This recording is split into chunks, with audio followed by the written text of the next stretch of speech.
আসসালামু আলাইকুম। আমরা যারা সাধারণত জাপানে থাকি তাদের মাঝে মধ্যে অনেকগুলা সমস্যা সলভ করতে হয়। এই ধরনের হচ্ছে আজকে কাজে যাব ভেবে বের হয়েছি, তো এই স্টেশনে এসে দেখি হচ্ছে ট্রেন বন্ধ। কারণ কি?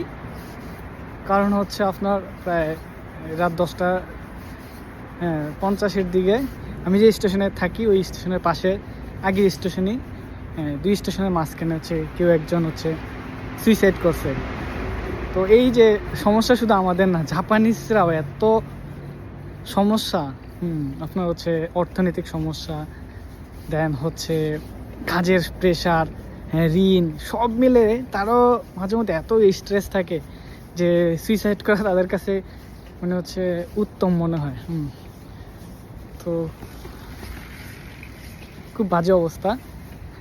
এখন স্টেশনে এসে দেখি হচ্ছে ট্রেন নেই। এখন আর কি করার, এই স্টেশনে ট্রেন নেই যেহেতু, তো খোঁজখবর নিয়ে দেখলাম হচ্ছে ট্রেন আসতে প্রায় আরও 2 ঘন্টা লেট।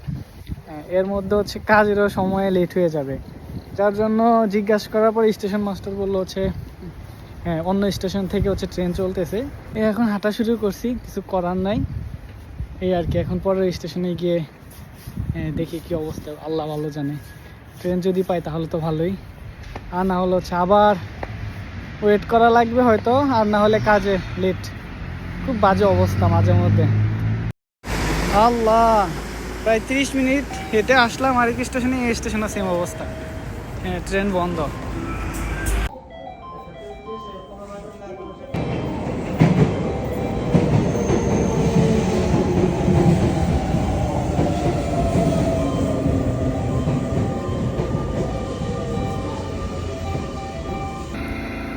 অবশেষে ট্রেন পর আসছে, বাজে অবস্থা।